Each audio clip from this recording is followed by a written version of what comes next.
Hello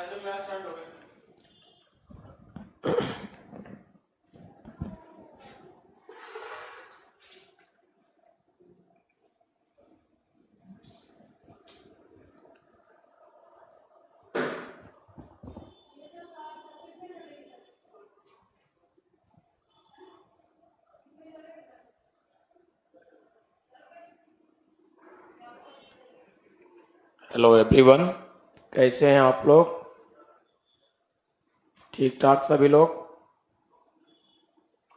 आइए, पिछले class में हम लोग जो डिस्कस किए थे, एक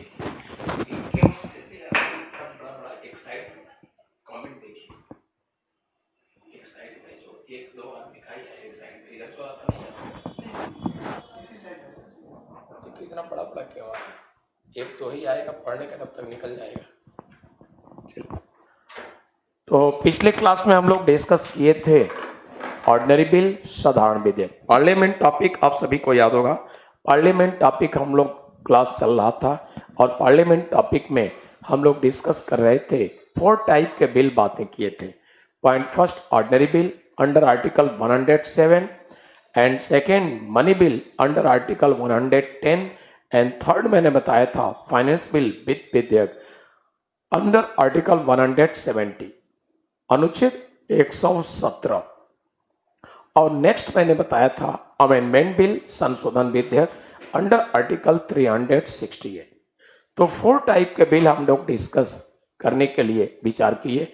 इसमें एक बिल पर हम लोग कंप्लीटली डिस्कस कर चुके हैं और वो है ऑर्डिनरी बिल, साधारण विधेयक। तो अंडर आर्टिकल 107 जो ऑर्डिनरी बिल साधारण विधेयक है उसके विषय में हम लोग डिस्कस कर चुके हैं। अब हम लोग डिस्कस करेंगे नेक्स्ट बिल, और नेक्स्ट बिल होता है मनी बिल। बट बच्चों, आप सभी को बता दूं, फाइनेंस बिल पर जब सिग्नेचर करता है स्पीकर और लिख देता है फाइनेंस बिल पर दिस इज मनी बिल, यह धन विधेयक है, और यह धन विधेयक है, दिस इज मनी बिल, और साथ साथ सिग्नेचर कर दिया, तो उसी के साथ अब वो फाइनेंस बिल नहीं रहा, क्या हो गया? Money bill. तो इस प्रकार से हम लोग मनी बिल समझने से पहले सबसे पहले उस बिल पर डिस्कस करेंगे जो मनी बिल बनाया जाता है। पीयूष का विचार जरा देख लें सर। आर्टिकल 12 जो स्टेट है और उसी के बेसिस पर एमपी, यूपी एटसेट्रा को स्टेट बोला जाता है। नहीं, बिल्कुल नहीं पीयूष, आप फर्स्ट क्लास शायद हमारा नहीं स्टडी किए हैं। स्टेट अलग चीज है, उनके कुछ रिक्वायरमेंट है और स्टेट के रिक्वायरमेंट 4 होते हैं: ground, population, government and sovereignty. तो यूपी, एमपी, बिहार जो है इनके पास ग्राउंड है, इनके पास पॉपुलेशन, इनके पास गवर्नमेंट है, बट ये सॉवरेन नहीं है, संप्रभु नहीं। सॉवरेन संप्रभु उस क्षेत्र को कहा जाता है जो इंटरनल एक्सटर्नल किसी के कंट्रोल नियंत्रण में ना हो। जबकि यूपी, एमपी, बिहार जितने भी राज्य देख रहे हैं इस पर इंटरनली भी कंट्रोल होता है सेंट्रल गवर्नमेंट की और एक्सटर्नली भी कंट्रोल होता है। तो इस प्रकार से देखा जाए पूरी तरह से सेंट्रल गवर्नमेंट के कंट्रोल में है, इसलिए इनको पॉलिटिकली स्टेट नहीं कहा जा सकता। टॉकिंग लैंग्वेज में, बोलचाल के भाषा में हम लोग बोलते हैं स्टेट, बट कहा जाना चाहिए इनको politically units of India union, Bharat संघ की इकाई। पॉलिटिकली राजनीतिक संदर्भ में ये राज्य नहीं है, ये है units of India union, Bharat संघ की इकाई। अब समझ गए होंगे। तो इसी के बाद सिद्धार्थ का भी थोड़ा विचार देख लिया है। सर प्लीज रेजिड्यूरी पावर बता दो, समझिएगा। रेजिड्यूरी पावर या रेजिड्यूरी मैटर एक ऐसा पावर है जो यूनियन, स्टेट, कॉन्करेंट 3 लिस्ट है। इस तरह के मैटर, इस तरह के पावर जो तीनों में से किसी लिस्ट में नहीं है, उन्हीं को नाम दिया कॉन्स्टिट्यूशनल असेंबली के मेंबर ने रेजिड्यूरी पावर्स, यानी अवशिष्ट शक्ति। अर्थात उन्होंने माना, कॉन्स्टिट्यूशन मेकिंग करते वक्त उन्होंने माना कि सारे मैटर, सारे पावर को फिक्स कर देते हैं और आने वाले समय में इंडिया गवर्नमेंट के सामने, पब्लिक के सामने कुछ ऐसी परिस्थितियां आती हैं तो संभव है जो फिक्स किया गया, जो बातें मेंशन है उनमें इस तरह की व्यवस्था नहीं है जो सामने परिस्थिति है। तो इसलिए उन्होंने व्यवस्था किया कि कुछ ऐसे मैटर्स, कुछ पावर जो तीनों में से कहीं मेंशन नहीं है, उसको नाम दिया रेजिड्यूरी पावर, रेजिड्यूरी मैटर। और अधिकार दिया, सिर्फ सेंटर को अधिकार होगा, इससे संबंधित पावर यूज करेंगे, लॉ मेकिंग करेंगे, जो भी कुछ करेंगे। और इसलिए उनको नाम दिया गया रेजिड्यूरी मैटर, अवशिष्ट विषय या रेजिड्यूरी पावर यानी अवशिष्ट शक्तियां। फॉर एग्जाम्पल उदाहरण के रूप में सुनिएगा, उदाहरण के रूप में आप कहेंगे टेररिज्म। आप जानते होंगे आतंकवाद यूनियन लिस्ट स्टेट कॉन्करेंट किसी भी शेड्यूल में मेंशन नहीं, अर्थात इसको क्या कहेंगे, रेजिड्यूरी मैटर, अवशिष्ट विषय। इस तरह से टेररिज्म, आतंकवाद पर आप जानते होंगे आज कभी भी कोई कानून बनता है तो लॉ मेकिंग का पावर किसी स्टेट गवर्नमेंट को नहीं है। कौन लॉ मेकिंग करती है, सेंट्रल गवर्नमेंट। और इस तरह से अपनी सारी स्ट्रेटजी या उनको पनिशमेंट देने की व्यवस्था, उन पर कंट्रोल करने की व्यवस्था, सब कुछ कौन करता है, सेंट्रल गवर्नमेंट। तो ये रेजिड्यूरी मैटर और ये पावर, रेजिड्यूरी पावर अवशिष्ट विषय हो गया, अवशिष्ट शक्ति हो गया। तो मेरे ख्याल से आप सभी लोग समझ गए। हम लोग टॉपिक पर चलते हैं। तो रमन बोल रहे हैं कि साउंड इको हो रहा है। साउंड तो ठीक है सभी का, आपका पर्सनली कुछ गड़बड़ होगा, ठीक है। तो हम लोग चलते हैं नेक्स्ट, आइए देखा जाए। नेक्स्ट हम लोग बातें करेंगे, ये बिल है और ये बिल है फाइनेंस बिल, इसके विषय में हम लोग बातें करें।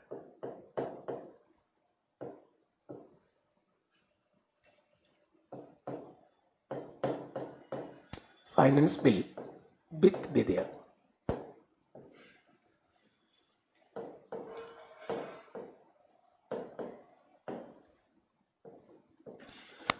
वित्त विधेयक मैंने अभी बताया कि ऑर्डिनरी बिल के बाद जस्ट मनी बिल आपके लिए इतना सुटेबल नहीं होगा। क्यों नहीं होगा, कारण मैंने बताया, जब किसी भी फाइनेंस बिल पर स्पीकर लिखते हैं दिस इज मनी बिल या धन विधेयक है, और फाइनेंस बिल पर लिखने के बाद स्पीकर अपने सिग्नेचर भी करते हैं, उसी के साथ अब वो फाइनेंस बिल नहीं रहा, मनी बिल हो गया। एसएससी कमीशन आप लोगों से क्वेश्चन कर चुका है, मनी बिल सर्टिफाई बाई, धन विधेयक प्रमाणित किया जाता है। ऑप्शन दिया था by president, by prime minister, by speaker, by finance minister. आपका सही जवाब क्या होगा, बाई स्पीकर। तो इस प्रकार से कॉन्स्टिट्यूशन ने स्पीकर को ये पावर, शक्ति दे रखा है कि मन कर रहा है, इरेज करने वाला नहीं काम कर रहा है।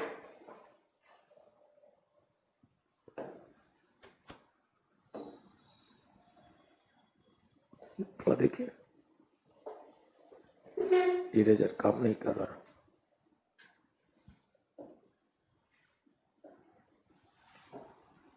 ठीक है, चलिए। तो आपने बताया कि private bill, Vikas thank you, आपने याद दिलाया।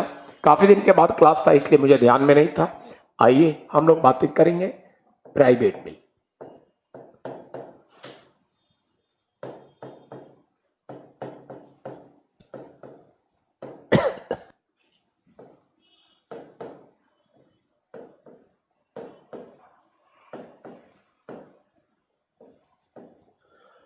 ऑर्डिनरी बिल, साधारण विधेयक के दो प्रकार, टू टाइप्स मैंने बताया था, आप सभी को याद होगा। जिसमें फर्स्ट टाइप मैंने बताया था गवर्नमेंट बिल यानी साधारण विधेयक, सरकारी विधेयक। तो 4 टाइप के बिल में फर्स्ट टाइप मैंने बताया था गवर्नमेंट बिल, सरकारी विधेयक, और फर्स्ट टाइप। और सेकंड मैंने बताया था, सेकंड बिल था, अभी भी ऊंचाई कम गया। सेकंड मैंने बताया था, ठीक है, और सेकंड मैंने बताया था ये प्राइवेट बिल यानी निजी विधेयक। तो हम लोग ये बातें करेंगे, ऑर्डिनरी बिल के 2 टाइप्स मैंने बताया था, government bill and private bill. Government bill के बारे में हम लोग डिस्कस कर चुके हैं। हमने भी बताया था कि अगर पार्लियामेंट के दोनों हाउसेस के बिटवीन डिस्प्यूट, विवाद होते हैं तो ज्वाइंट सिटिंग के द्वारा यह सॉल्व किया जाता है। और ज्वाइंट सिटिंग का हेड कौन होगा, ज्वाइंट सिटिंग कॉल कौन करेगा, ये सारी बातें बता चुके हैं। मैंने बताया था ज्वाइंट सिटिंग कॉल होगा, बुलाया जाएगा राष्ट्रपति के द्वारा, लेकिन सेंट्रल गवर्नमेंट रिकमेंड करती है तभी राष्ट्रपति बुलाएंगे। स्वयं से डिस्क्रिशनरी पावर राष्ट्रपति को नहीं है, स्वविवेक की शक्ति नहीं। और नेक्स्ट मैंने बताया था ज्वाइंट सिटिंग जब कॉल होगा तो ज्वाइंट सिटिंग के हेड होते हैं स्पीकर। अगर स्पीकर एब्सेंट होंगे तो डिप्टी स्पीकर ऑफ लोकसभा के ये डिप्टी स्पीकर उनके हेड होंगे। स्पीकर, डिप्टी स्पीकर दोनों एब्सेंट होंगे तो वाइस चेयरमैन ऑफ राज्यसभा इसके हेड होंगे। अगर ये तीनों एब्सेंट हैं तो मैंने बताया था any member elected by present member, उपस्थित सदस्यों के द्वारा निर्वाचित कोई सदस्य।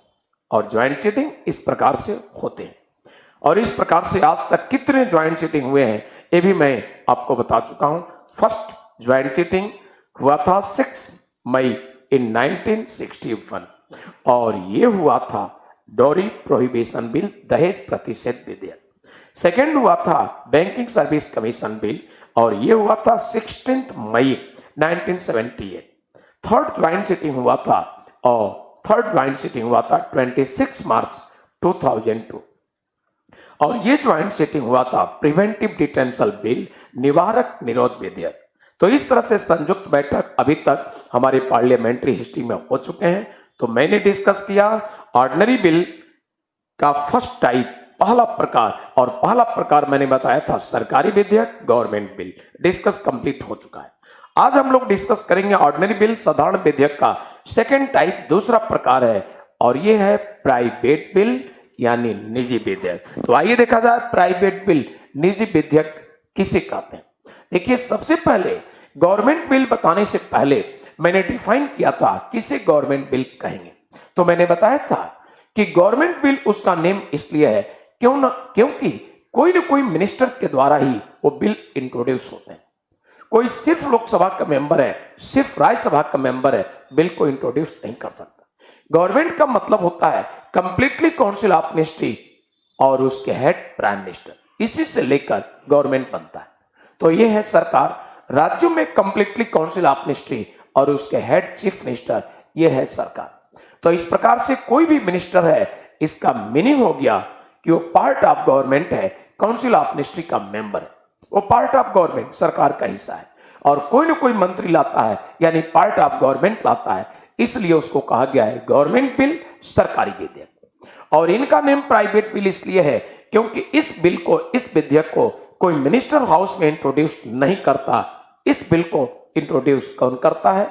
रिलेटेड हाउस का कोई ना कोई मेंबर, मिनिस्टर नहीं।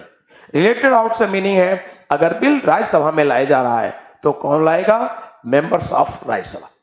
अगर बिल लाया जा रहा है लोकसभा में, कौन लाएगा? Members of Lok Sabha. तो इस प्रकार से ये व्यवस्था दिया गया है। और इसी के बाद अब हम लोग बात करेंगे नेक्स्ट। यहां पर बिल, प्राइवेट बिल जो लाने की बात है, कोई न कोई मेंबर लाएगा तो सडनली बिल को नहीं लाएगा। आपको याद होगा गवर्नमेंट बिल लाने के लिए भी मैंने बताया था कि गवर्नमेंट बिल के लिए परमिशन लेना होता है। और परमिशन कितने दिन पहले मैंने बताया था? मैंने आपको बताया था कि 7 डेज पहले परमिशन लेना हो। यतेंद्र जी गुड मॉर्निंग, लगता है काफी देर के बाद आप आए हैं, तो आइए। तो इस प्रकार से सबसे पहले परमिशन, यहां पर प्राइवेट बिल के लिए जो मेंबर बिल लाना चाहता है तो वह मेंबर परमिशन लेगा कितने समय पहले? Before 1 month. आप लोग डिफरेंस देखते चलिएगा। मैंने बताया था कि गवर्नमेंट बिल के लिए परमिशन लेना होता है 1 महीना पहले। पहला डिफरेंस, गवर्नमेंट बिल कोई ना कोई मिनिस्टर लाता है और ये कोई member. Second difference, government bill के लिए मंत्री को परमिशन लेना होता है रिलेटेड हाउस के हेड से, संबंधित सदन के सभापति से परमिशन लेना होता है कितने दिन पहले? 7 दिन पहले। बट मेंबर को परमिशन लेना होता है प्राइवेट बिल के लिए 1 महीना पहले। यह नेक्स्ट डिफरेंस। अब आगे देखिए, मैंने मिनिस्टर को बोला था, कंपेटिबली आपको सुना रहा हूं, ध्यान से सुनिएगा। मैंने गवर्नमेंट बिल में मिनिस्टर को बोला था कि बिल को सबसे पहले जो लाएंगे मंत्री, तो कोई चर्चा नहीं होगा, सबसे पहले बिल के पेपर सारे मेंबर के टेबल पर पहुंच जाएगा, रूलिंग अपोजिशन सभी के। और साथ ही साथ क्या होगा? अब रिलेटेड मिनिस्टर स्पीच देंगे। तो उसी तरह से प्राइवेट बिल आएगा तो प्राइवेट बिल के पेपर सारे मेंबर के टेबल पर पहुंच गए और रिलेटेड मिनिस्टर जो बिल को ला रहे हैं वो स्पीच, भाषण देंगे। और जाहिर सी बात है, अपने भाषण में जैसे मंत्री बोलते हैं बिल की अच्छाइयां, बिल से संबंधित बातें, उसी तरह से ये मेंबर भी बिल से संबंधित बातें ही अपने स्पीच, भाषण में बोलेंगे। और इस प्रकार से जैसे इनका स्पीच, भाषण समाप्त हुआ, अब इस पर डिस्कस होगा। तो जो भी इनके अगेंस्ट है, अर्थात जनरली प्राइवेट बिल अपोजिशन का कोई मेंबर लाता है तो रूलिंग पार्टी के जो मेंबर हैं वो क्रिटिसाइज करेंगे, इस बिल में ये डिफेक्ट है, ये डिमेरिट्स है, ये कमियां हैं, इससे अच्छा कानून बनने की संभावना नहीं है, क्रिटिसाइज करेंगे और जो भी बिल के फेवर में है वो फेवर में बोलेंगे। इस बिल के द्वारा बड़ी अच्छी कानून बनेगी। अर्थात मैं बता चुका हूं कि पार्लियामेंट के हाउसेज में जो डिस्कस होते हैं वो डिस्कस जस्टिस न्याय की बातें नहीं, पार्टी बेसिस पर दलगत आधार पर डिस्कस होते हैं। काफी डिस्कस हो गया तो बस ये रिलेटेड मेंबर रिक्वेस्टली बोलेगा हाउस के हेड के सामने, माननीय सभापति महोदय प्लीज इस बिल को पास किया जाए और पास कराया जाए। इस तरह से सभापति महोदय भी देख रहे हैं, काफी लंबे समय से डिस्कस हो रहा है, बहुत डिस्कस हुआ, इसलिए सभापति महोदय अब ऑर्डर क्या देंगे, अब ये ऑर्डर देंगे वोटिंग, मतदान, और इस प्रकार से इस बिल पर वोटिंग हुआ, मेजॉरिटी मिल गया तो ये बिल फर्स्ट हाउस अगर राज्यसभा था तो भेज दिया जाएगा सेकेंड हाउस लोकसभा। ये बिल अगर फर्स्ट हाउस लोकसभा में था तो भेज दिया जाएगा सेकेंड हाउस राज्यसभा, यानी हाउस बाउंडेड नहीं है। पिछले क्लास में मैं आप लोग को बता चुका हूं कि ऑर्डिनरी बिल के लिए कोई हाउस बाउंडेड नहीं है, लोकसभा या राज्यसभा पहले कहीं भी प्रारंभ होगा और सेकेंड हाउस भी कोई भी होगा। तो ये ऑर्डिनरी बिल का ही सेकेंड टाइप है, सेम व्यवस्था इनके लिए भी है। कोई भी फर्स्ट हाउस, तो फर्स्ट हाउस अगर लोकसभा तो सेकेंड राज्यसभा, फर्स्ट अगर राज्यसभा सेकेंड लोकसभा, कोई बाउंडेशन नहीं। बट सेकेंड हाउस से भी इन्हीं परिस्थितियों से गुजरेगा, वहां भी डिस्कस होगा, वहां भी वोटिंग होगा, दोनों हाउस से मेजॉरिटी मिल गया तो पास होगा, प्रेसिडेंट के पास चला गया और प्रेसिडेंट के पास चला गया तो बस उसी के साथ क्या हो गया, ये सिग्नेचर कर दिए प्रेसिडेंट, एक्ट बन गया। अगर प्रेसिडेंट ने सिग्नेचर नहीं किए, वीटो यूज कर लिए, याद कीजिए प्रेसिडेंट टॉपिक पढ़ाते वक्त प्रेसिडेंट के सभी वीटो मैंने आपसे डिस्कस किया है, तो अगर उन्होंने वीटो इस्तेमाल कर लिया तो बिल बर्बाद हो गया, एक्ट नहीं बनेगा। और प्रेसिडेंट ने अगर वीटो नहीं इस्तेमाल किया, सिग्नेचर कर दिया तो एक्ट बन गया। ये रहा प्राइवेट बिल के लिए व्यवस्था, यानी प्राइवेट तरीके से लॉ मेकिंग कैसे होते हैं। But generally private bill act नहीं बनता क्योंकि अपनी पूरी ताकत रूलिंग पार्टी लगा देती है। आप ये सोचेंगे जब ये एक्ट नहीं बनता, ये पास नहीं होता, तो आप एज ए टीचर इतने देर टाइम क्यों पास किए? कारण समझ रहे हैं, ये पास हो या ना हो हमें आपको पास कराना है। यानी क्वेश्चन तो कमीशन पूछता ही है, आपसे पूछा जाएगा प्राइवेट बिल लाया जाता है इनमें से किसके द्वारा, आप क्लियर हैं? By any member. Next, private bill लाने वाले मेंबर को कितने दिन पहले परमिशन लेने होते हैं? क्लियर है? 1 मंथ बिफोर। लाए जाते हैं पहले किस हाउस में? क्लियर है? इन एनी हाउस। ठीक है। प्राइवेट बिल पर अदर सारे प्रोविजन है जो गवर्नमेंट बिल के, यानी यहां भी डिस्प्यूट होगा तो ज्वाइंट सिटी, यहां भी विदाउट प्रेसिडेंट के सिग्नेचर के एक्ट नहीं बनेगा, सारे वही प्रोसीजर सभी को। तो ये था प्राइवेट बिल। और इसी के साथ मैं कहना चाहूंगा ऑर्डिनरी बिल, साधारण विधेयक के दोनों टाइप हम लोग डिस्कस किए। फर्स्ट पिछले क्लास में डिस्कस किए कौन सा बिल? गवर्नमेंट बिल, सरकारी विधेयक। सेकंड जो बाकी था आप लोगों ने याद दिलाया, ये प्राइवेट बिल, निजी विधेयक कंप्लीट हो गया। तो अब हम लोग बातें करेंगे फाइनेंस बिल, वित्त विधेयक। आइए देखा जाए क्या व्यवस्था है। तो ये है फाइनेंस बिल।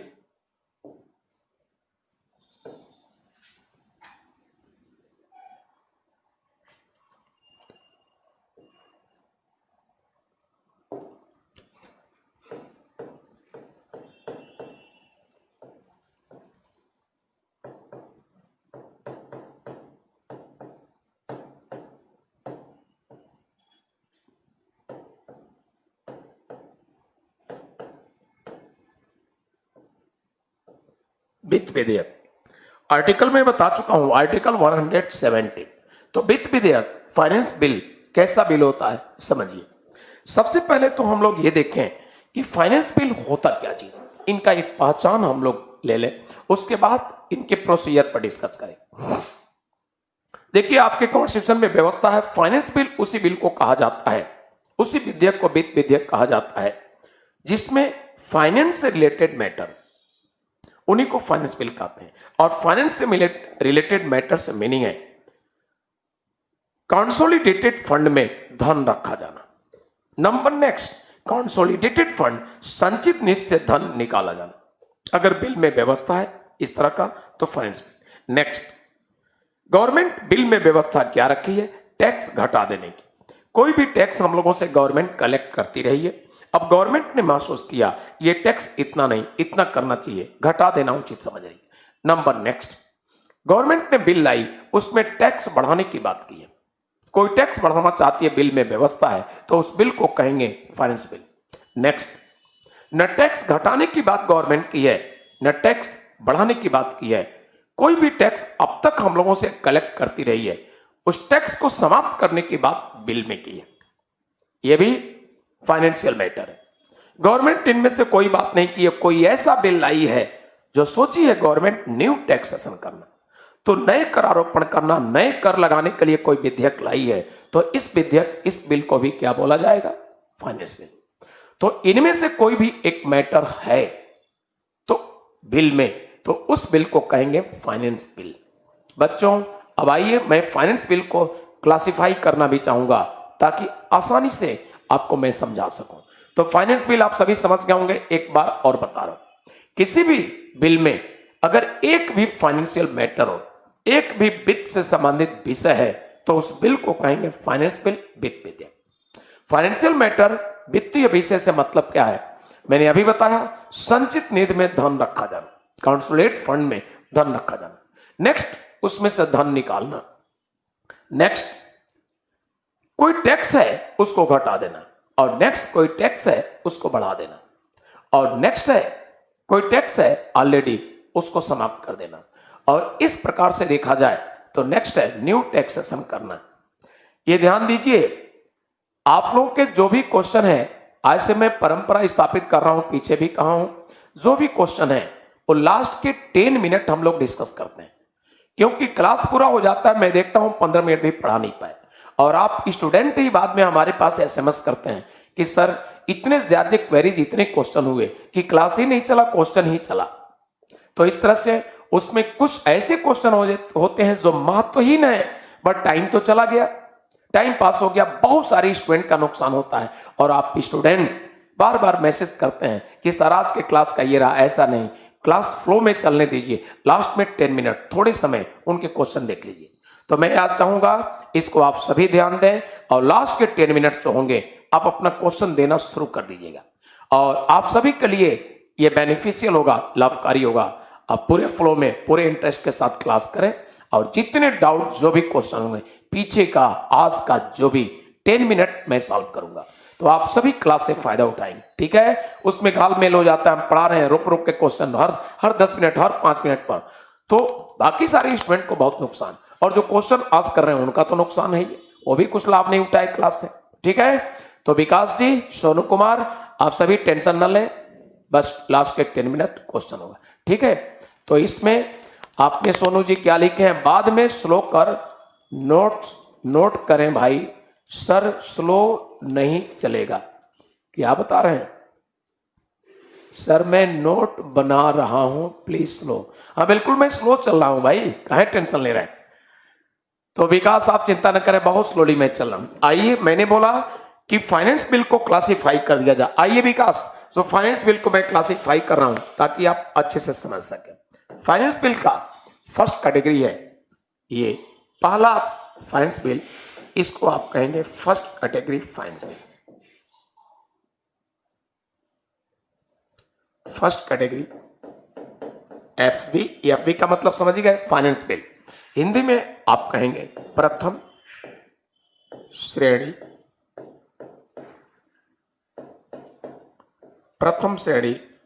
वित्त विधेयक। तो फर्स्ट कैटेगरी फाइनेंस बिल, प्रथम श्रेणी वित्त विधेयक, और दूसरा होगा, सेकंड होगा, ये होगा सेकंड कैटेगरी फाइनेंस बिल।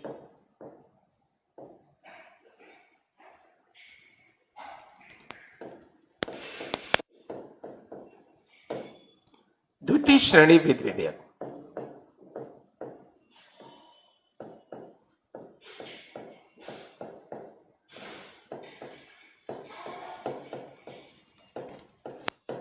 द्वितीय श्रेणी वित्त विधेयक, ये 2 प्रकार के बिल हैं, ये 2 प्रकार के फाइनेंस बिल।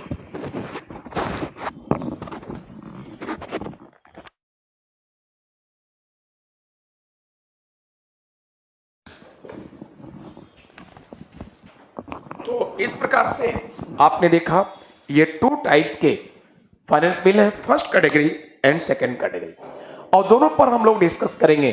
तो सबसे पहले हम डिस्कस करते हैं फर्स्ट कैटेगरी और सेकंड कैटेगरी में डिस्कस करेंगे डिफरेंस क्या होते हैं सबसे पहले, ताकि आप बिल्कुल क्लियर हो जाए इनमें क्या बातें हैं।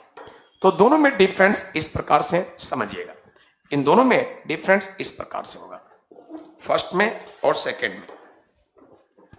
देखिए डिफरेंस की बात किया जाए तो इस प्रकार से, दोनों में डिफरेंस इस प्रकार से। सबसे पहले मैं सेकंड कैटेगरी की बात कर रहा हूं। सेकंड कैटेगरी की बात किया जाए तो इस प्रकार से आप कहेंगे second category finance bill, second category finance bill ऐसे बिल को कहा गया है जिसमें जनरली फाइनेंशियल मैटर, तो किसी बिल में साधारणतः वित्त से संबंधित विषय है उसको कहेंगे सेकंड कैटेगरी फाइनेंस बिल। एक बार दोबारा सुन लीजिएगा, बिल्कुल स्लोली, विकास जी मैं बातें कर रहा हूं, आप आराम से लिख भी सकते हैं। द्वितीय श्रेणी वित्त विधेयक सेकंड कैटेगरी फाइनेंस बिल ऐसे फाइनेंस बिल को कहेंगे जिसमें फाइनेंशियल मैटर है, वित्त से संबंधित विषय है, बट कैसे, जनरली, साधारणतः। मैं एग्जांपल भी दे रहा हूं, जैसे कंसोलिडेटेड फंड, धन संचित निधि में धन रखा जाता है। नंबर नेक्स्ट, कंसोलिडेटेड फंड संचित निधि से धन निकालने की व्यवस्था है किसी बिल में, या टैक्स घटाने की व्यवस्था है, टैक्स बढ़ाने की व्यवस्था है, ये जनरली फाइनेंशियल मैटर कहे जाते हैं। तो इस तरह से व्यवस्था अगर किसी बिल में है तो विकास जी आप कहेंगे उस बिल को कौन सा bill, second category finance bill. तो सेकंड कैटेगरी फाइनेंस बिल का पहचान ये है कि सामान्यतः जनरली अगर फाइनेंशियल मैटर किसी बिल में चर्चा है तो उस बिल को कहा जाएगा क्या, सेकंड कैटेगरी फाइनेंस बिल। यानी धन रखना, धन निकालना, टैक्स घटाना, टैक्स बढ़ाना, टैक्स समाप्त करना एक्सेट्रा मैटर है तो उसको जनरली फाइनेंशियल मैटर कहेंगे और उस बिल को कहेंगे सेकंड कैटेगरी फाइनेंस बिल, द्वितीय श्रेणी वित्त विधेयक। अब हम लोग बातें करते हैं फर्स्ट कैटेगरी फाइनेंस बिल किसको कहेंगे। देखिए फर्स्ट कैटेगरी फाइनेंस बिल ऐसे बिल को कहते हैं जहां जनरली फाइनेंशियल मैटर नहीं है, गवर्नमेंट ने व्यवस्था क्या की है, किसी पर्टिकुलर मैटर पर टैक्सेशन की व्यवस्था की है। भारत सरकार ने किसी विशिष्ट विषय पर कर लगाने की व्यवस्था अगर विधेयक में किया है तो उस विधेयक को कहा जाएगा प्रथम श्रेणी वित्त विधेयक। फिर से समझिएगा, गवर्नमेंट किसी पर्टिकुलर मैटर, किसी विशिष्ट विषय पर टैक्सेशन करारोपण की व्यवस्था किया है अगर बिल में, तो उस बिल को आप क्या बोलेंगे, फर्स्ट कैटेगरी फाइनेंस बिल। यहां भी एग्जांपल आपको सुना दो। मान लीजिए गवर्नमेंट कभी बिल लाई और बिल में व्यवस्था क्या दी है, गवर्नमेंट ने बिल में व्यवस्था दी है कि स्टेनलेस स्टील पर टैक्सेशन किया जाएगा। सरकार की व्यवस्था है बिल में स्टेनलेस स्टील पर कर लगाने की। अब मैं प्रूफ करने चल रहा हूं कि पर्टिकुलर मैटर पर टैक्सेशन ये क्यों कहेंगे, समझिएगा। नंबर फर्स्ट, इतना तो ध्यान दीजिए कि गवर्नमेंट की व्यवस्था स्टेनलेस स्टील पर टैक्सेशन का, इसका मीनिंग हुआ कि गवर्नमेंट सिर्फ और सिर्फ मेटल पर टैक्सेशन करने चल रही है, अन्य वस्तुओं पर नहीं। आपके कंट्री में बहुत सारी वस्तुएं हैं, जैसे खाने पीने की वस्तुएं हैं, पहनने के लिए कपड़े होते हैं, अनेक तरह की वस्तुएं हैं, बट सभी वस्तुओं पर टैक्सेशन की गवर्नमेंट बात नहीं किया, बिल में बात किया है मेटल पर टैक्सेशन करने की। स्टेनलेस स्टील का मतलब हुआ मेटल। आगे चलिए, आप मेटल में भी जानते होंगे बड़ी वैरायटी है, लेकिन सभी मेटल पर गवर्नमेंट टैक्स करने की बात बिल में नहीं की है। गोल्ड पर टैक्स नहीं, कॉपर पर टैक्स नहीं, सिल्वर पर टैक्स नहीं। स्टेनलेस स्टील का मीनिंग हुआ आयरन, तो सिर्फ एक मेटल आयरन पर टैक्सेशन होने जा रहा है। और आगे बढ़िए, आयरन में भी आपको केमिस्ट्री के टीचर पढ़ाए होंगे या पढ़ाएंगे क्या, आयरन के भी बहुत वैरायटी है, लेकिन गवर्नमेंट टैक्सेशन करने जा रही है एक particular iron, that is called stainless steel. मात्र उसी पर टैक्सेशन की बात है, सभी टाइप के आयरन पर टैक्सेशन गवर्नमेंट नहीं करने जा रही है, मात्र और मात्र एक particular variety, that is called stainless steel. एक विशेष वैरायटी है जिसको स्टेनलेस स्टील कहते हैं, मात्र उसी पर टैक्सेशन। इसलिए इस बिल को आप कहेंगे फर्स्ट कैटेगरी फाइनेंस बिल। कोई टेंशन? मेरे ख्याल से दयानंद जी, अतेंद्र जी, आप कोई टेंशन नहीं हुआ, आप लोग समझ गए होंगे। और भी डिफरेंसेस मैं आपको सामने रखूंगा। सबसे पहले तो ये देखिए, मैं सिमिलरिटी समानता की अब बात करूं। आप ये बताइए फर्स्ट कैटेगरी फाइनेंस बिल है या सेकंड कैटेगरी, बट इन दोनों के पापा तो एक ही है। मीनिंग समझ गए पापा का मतलब, यानी दोनों फाइनेंस बिल के ही सेम है। इसलिए फाइनेंस बिल का कुछ नेचर ऐसा होगा जो दोनों में कॉमन होगा, सिमिलरिटी जो। जैसे number first category finance bill को जब हाउस में इंट्रोड्यूस करना होता है तो सबसे पहले फाइनेंस मिनिस्टर इस बिल को राष्ट्रपति से परमिशन लेंगे, हाउस में इंट्रोड्यूस करने से पहले। आप याद कीजिए, अभी ऑर्डिनरी बिल के लिए मैंने बोला था कि जब मिनिस्टर लाएंगे तो सबसे पहले रिलेटेड हाउस के हेड से परमिशन लेंगे, लेकिन फाइनेंस बिल के केस में हाउस के हेड से परमिशन नहीं लेना होता है, किनसे परमिशन पहले लेना है? राष्ट्रपति से। आगे चलिए, सेम परिस्थिति यहां भी है, यानी सेकेंड कैटेगरी फाइनेंस बिल होगा और फाइनेंस मिनिस्टर हाउस में इंट्रोड्यूस करना चाहते हैं तो सबसे पहले राष्ट्रपति से परमिशन, यानी दोनों में ये बातें कॉमन है, सेम है। सेकेंड पॉइंट देखिए, फर्स्ट कैटेगरी। सेकेंड पॉइंट में क्या है कि first category finance bill bounded है, लोकसभा में ही प्रारंभ होगा, लोकसभा से पास हो चुका होगा तब राज्यसभा में जाएगा और वहां डिस्कस होगा। लेकिन फर्स्ट टाइम, पहली बार लोकसभा में ही प्रारंभ होगा, पहली बार राज्यसभा में प्रारंभ नहीं होगा। बाउंडेड है लोकसभा के लिए, कौन सा bill? First category finance bill. और यहां पर आपको डिफरेंस दिख जाएगा। क्या difference? Second category finance bill के लिए कोई हाउस बाउंडेड नहीं, यानी यह बिल लोकसभा या राज्यसभा दोनों में से किसी हाउस में प्रारंभ किया जा सकता है, तो इसके लिए कोई बाउंडेशन नहीं है, दोनों में से कोई भी हाउस में यह बिल प्रारंभ होगा। जबकि फर्स्ट कैटेगरी के लिए बाउंडेड है, लोकसभा में प्रारंभ होगा, पास हो जाएगा तब हो जाएगा। आप समझ गए होंगे। तो इस प्रकार से अदर जो भी प्रोविजन है, अन्य जो भी व्यवस्थाएं हैं, वो सेम ऑर्डिनरी बिल का है। मैंने बताया था अगर डिस्प्यूट हो गया तो ज्वाइंट सिटिंग के द्वारा पास किया जाएगा।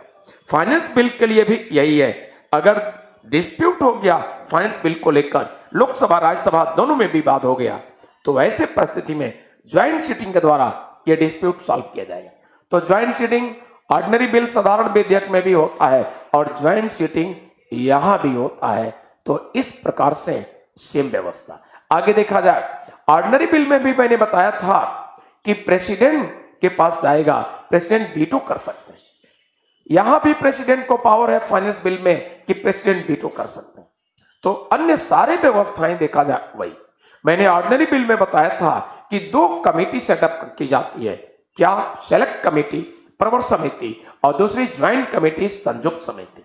तो यहां भी कमेटी सेटअप की जाएगी, कमेटी स्टडी करके रिपोर्ट देंगे और कमेटी के दिए गए रिपोर्ट पर डिस्कस होगा और डिस्कस होने के बाद आगे फिर उसके बाद से वोटिंग, ये सारी बातें। तो आप देख रहे हैं अन्य जो भी बातें हैं एग्जैक्टली मैच कर रहे हैं ऑर्डिनरी बिल से। तो इस प्रकार से सीधे से कहूंगा अन्य सभी व्यवस्था, other all provision same as ordinary bill, अन्य सभी व्यवस्थाएं साधारण विधेयक से मिलते हैं। क्लियर? और इस प्रकार से राष्ट्रपति के पास गया, सिग्नेचर कर दिए, ये बन गया एक्ट। ये था फाइनेंस बिल। मेरे ख्याल से किसी को कोई टेंशन, कोई डाउट नहीं होगा। और इसी के बाद मैं थर्ड बिल पर अब डिस्कस करूंगा, तीसरा विधेयक, थर्ड बिल, और ये है मनी बिल, धन विधेयक। कोई डाउट आप लोगों को नहीं होगा। तो इस प्रकार से आइए नेक्स्ट बिल की बातें करते हैं।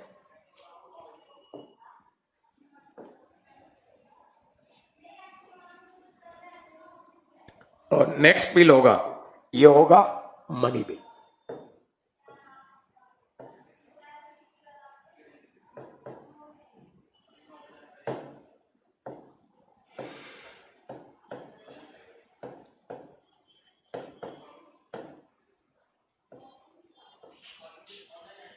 धन विधेयक आर्टिकल में बता ही चुका हूं। मनी बिल का आर्टिकल है आर्टिकल 110, अनुच्छेद 110।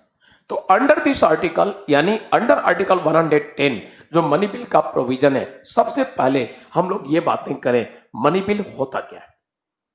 तो मैं थोड़ी देर पहले फाइनेंस बिल पढ़ाते वक्त मैंने बताया था कि जब फाइनेंस बिल पर स्पीकर लिखेंगे दिस इज मनी बिल, और सिर्फ लिखेंगे ही नहीं, यह धन विधेयक है, सिर्फ लिखेंगे नहीं, ये अपना सिग्नेचर भी कर देते हैं।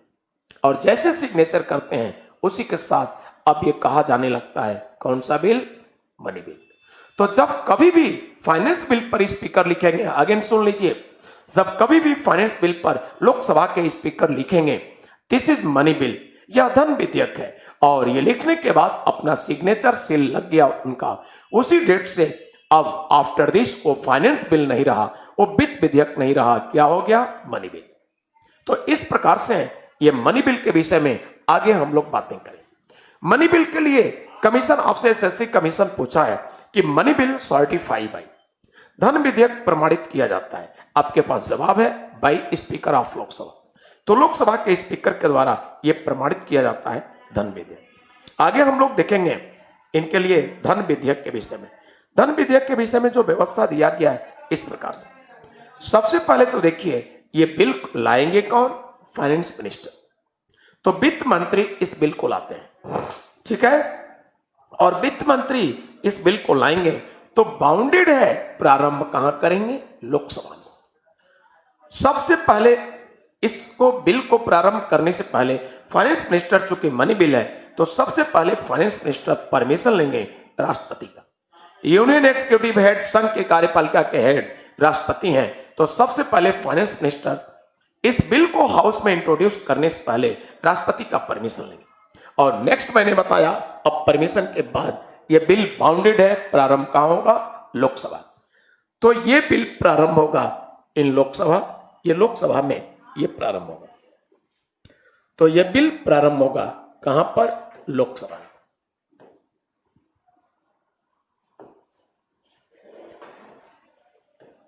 लोकसभा में यह बिल प्रारंभ होगा, और लोकसभा में जब यह बिल प्रारंभ होगा तो यहां पर डिस्कस होगा।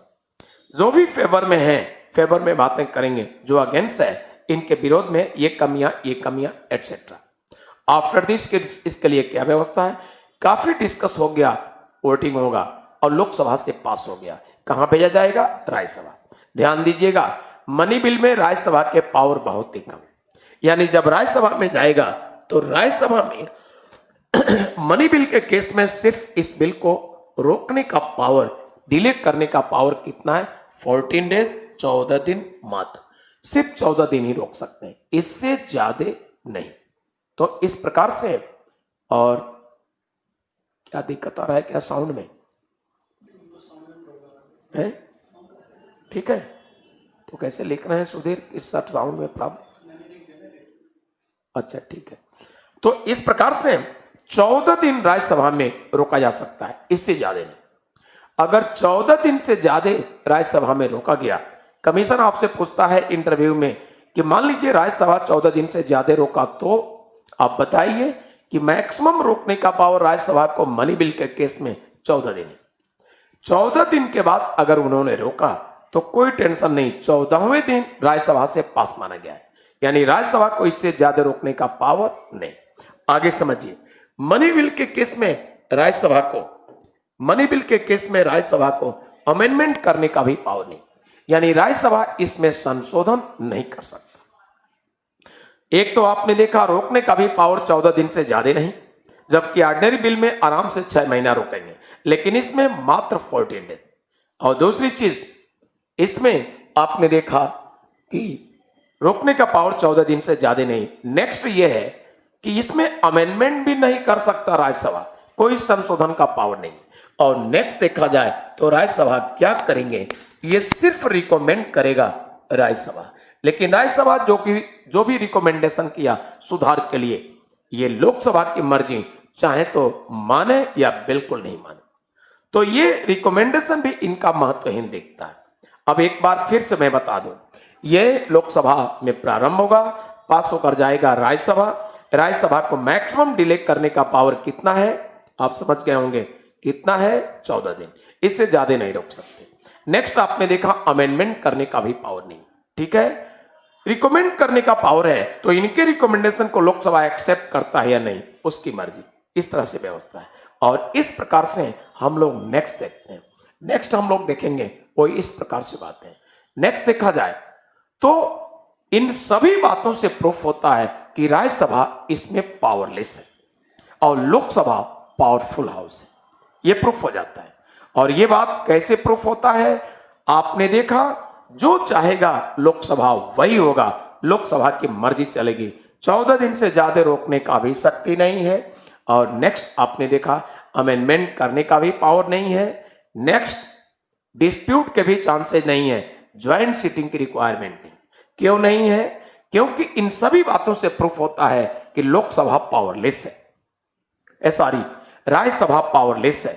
मनी बिल के केस में लोकसभा पावरफुल है, यानी जो चाहेगा वही होगा। इनको रोकने का भी पावर नहीं, अमेंडमेंट का भी पावर नहीं, इसलिए जो चाहेगा लोकसभा वही होगा। राज्यसभा पावरलेस है। और आप लोग ये बताइए, जब राज्यसभा के पास पावर नहीं, पावरलेस है, कोई डिस्प्यूट के चांसेस भी नहीं है, क्योंकि पावर होता तो डिस्प्यूट होता। राज्यसभा के पास पावर नहीं है, कुछ कर नहीं सकता, इसलिए डिस्प्यूट नहीं होगा। राज्यसभा पावरलेस है, इसलिए डिस्प्यूट के चांसेस नहीं।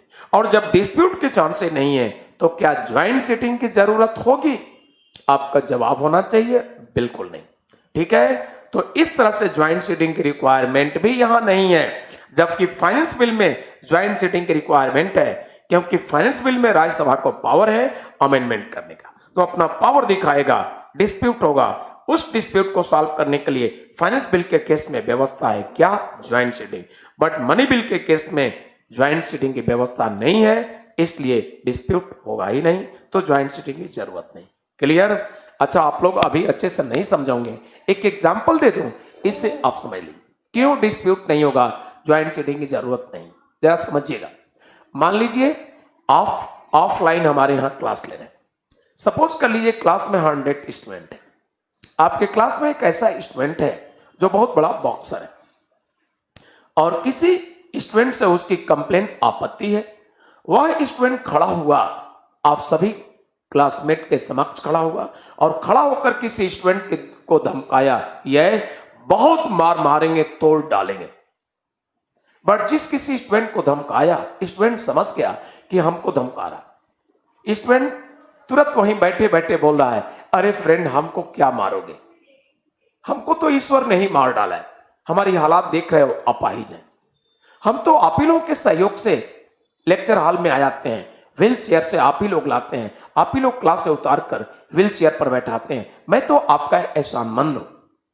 जैसे वो बॉक्सर स्टूडेंट देखा इस तरह के हालात, समझ गया और माफी मांग लिया, गलती मान लिया, सॉरी फ्रेंड, गलती हो गई, हम तुमको समझे नहीं, गलतफहमी में तुमको भला बुरा कह दी, विवाद ही नहीं पड़ा।